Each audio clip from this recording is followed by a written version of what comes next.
subscribe dulu buat update beritamu. Dewan Perwakilan Daerah menjadi sorotan dalam beberapa hari terakhir. Bukan urusan kerja mengurusi aspirasi rakyat, tetapi urusan kursi pimpinan. Bagian dari drama yang terjadi di ruang paripurna DPD pun sempat menyuguhkan tontonan kericuhan. Akhir dari drama itu, terpilih 3 pimpinan baru DPD pada Selasa, tanggal 4 April tahun 2017 dini hari. Usman Sabtaodang terpilih sebagai Ketua DPD, dengan 2 wakilnya, Nono Sampono dan Darmayanti Lubis. Ribut di paripurna. Rapat paripurna DPD dimulai sejak Senin, tanggal 3 April tahun 2017, sekitar pukul 14 waktu Indonesia Barat. Dipimpin oleh 2 wakil ketua DPD, GKR Hemas dan Farud Muhammad. Sementara, Ketua DPD Muhammad Saleh tak hadir karena menjalani perawatan di rumah sakit. Interupsi sudah langsung dilayangkan sejumlah anggota DPD. Bahkan, terjadi kericuhan sebelum rapat dibuka. Kisruh berawal dari keberatan yang diajukan sejumlah anggota terhadap pimpinan sidang. Menurut mereka, sesuai kesepakatan rapat panitia musyawarah Panmus, agenda pilihan seharusnya pemilihan pimpinan baru. Baca, Usman Sabtaodang terpilih jadi ketua DPD. Dengan demikian, paripurna dipimpin oleh anggota DPD tertua dan termuda. Namun, Hemas dan Farud berargumen, putusan Mahkamah Agung (MA) telah membatalkan tata tertib DPD nomor 1/2016 dan 1/2017 yang mencantumkan masa jabatan pimpinan DPD 2,5 tahun. Mengacu pada putusan MA, pemilihan pimpinan tak bisa dilakukan.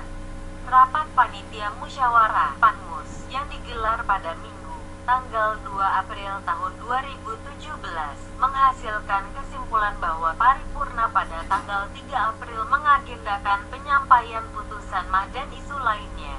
Protes dilayangkan kepada Hemas dan Farou. Terjadi aksi saling dorong saat para anggota DPD menyampaikan protesnya pada pukul 17 waktu Indonesia Barat. Rapat diskors karena tak kunjung menetapkan agenda pembahasan. Rapat kembali dibuka pada pukul 19 waktu Indonesia Barat. Wakil Ketua DPD RI GKR Hemas membuka sidang dan langsung membacakan putusan MA yang membatalkan tata tertib DPD nomor 1/2016 dan 1/2017 yang mencantumkan masa jabatan pimpinan DPD 2,5 tahun.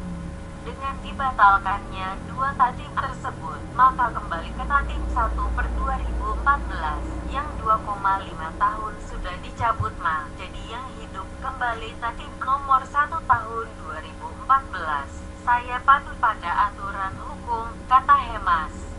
Seusai membacakan putusan MA, Hemas mengetuk palu dan langsung keluar dari ruang sidang. Hal itu kembali memicu kericuhan. Sebagian tak terima dengan sikap Hemas yang dianggap sepihak.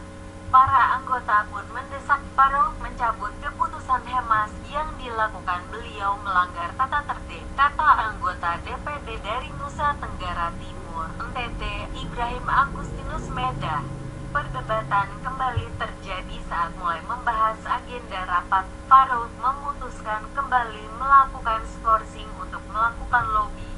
Rapat baru kembali dimulai sekitar pukul 23.45 waktu Indonesia Barat dan dibuka dengan pembacaan mosi tidak percaya terhadap Hemas yang dibacakan oleh anggota DPD dari Sulawesi Utara, Beni Ramdhani. Baca, ricuh rapat DPD. Anggota ini tarik rekannya dari podium hingga jatuh. Ia mengklaim 54 anggota sudah menandatangani mosi tidak percaya tersebut.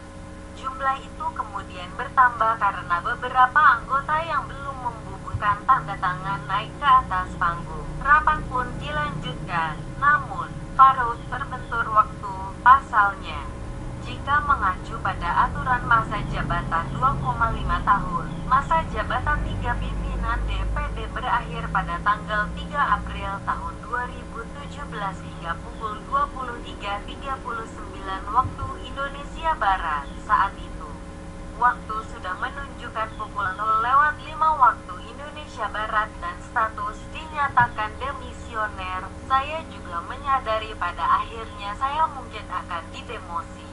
Ada soal perbedaan pendapat soal keputusan atau putusan pimpinan. Silakan, tentu itu persoalan teknis. Saya sadar tidak bisa lagi terus melaksanakan proses itu.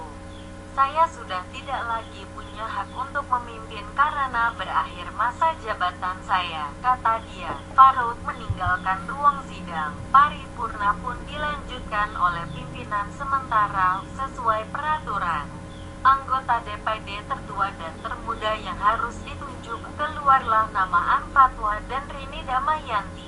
Fatwa sempat menolak menjadi pimpinan sementara.